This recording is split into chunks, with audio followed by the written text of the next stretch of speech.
The promulgation of the Constitution heralds a new dawn for school-going children, with the law recognizing education as a basic right and offering a solid foundation for the government commitment to education and for extensive reforms in policy, legislation and curriculum aspects of the education sector. Article 30, Section 1 of the Basic Education Act requires every parent to take their children to school for the purpose of physical, mental, intellectual, and social development. The Act provides that those who fail to adhere to this requirement attract a minimum jail term of 1 year or a fine not exceeding 100,000 shillings or both. While the role of education and training in the overall development of a country's social, economic, and political spheres cannot be overemphasized, parents drawn from various parts of Kilifi County appear not to be conversant with this reality. For them, the end justifies the means. The problem is not being solved.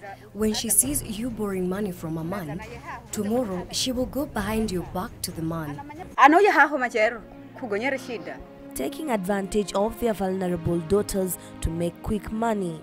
Their action, they say, was ignited by the state of their dented pockets, which in essence has acted to derail their dreams. Ukiangalia hivi kila lililo la msaada linahitaji pesa. Nasikia. Kwa hivyo waweza tamani sana hata kama naende wapi, lakini ukiangalia mfukoni hakuna kitu, utafanyaje?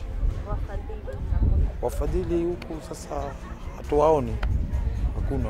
Kwa jumla utasema hakuna.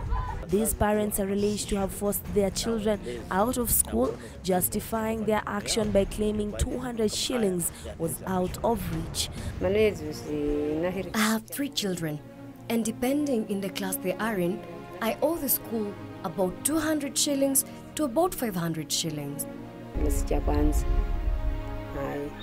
But even with the admission, they remain defensive, accusing their children of developing negative attitude towards education.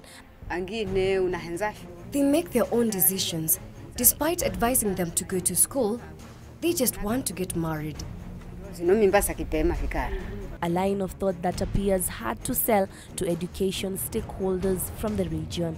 Sometimes a mother will take her child and tell her, "Don't go to school today, accompany me for a ceremony where somebody died, we are going to celebrate his slaughter."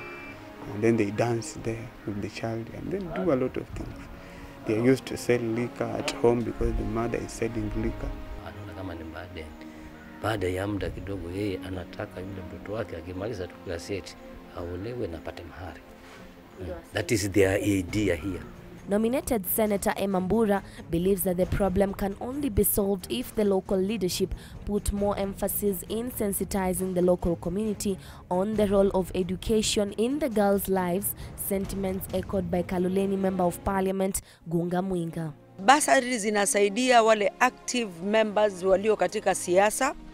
Wewe ulinikampenia mimi, hata kama una kazi, mimi nitasomesha watoto wako, nitakupatia basari kwa sababu na kutegemea wewe katika kampeni yangu, katika kiti changu cha siasa na kuhitaji. Kuwe na follow up ya kwamba ikiwa serikali imesema watoto wasome bure, je, hii elimu ya bure inakwendaje? Yani ni kutoka ofisi ya DCC ama county commissioner hadi kufikia assistant chief. Nafikiri baada ya katiba mpya kupita, majukumu mengi sana yamewatoka hao. Kwa hivyo sasa hii wako na jukumu zaidi. Wazazi tu wahamasishwe na waelezwe na waone muhimu wa kuchukua majukumu yao, ndio baadhi ya mambo kama haya yanaweza yakashughulikiwa.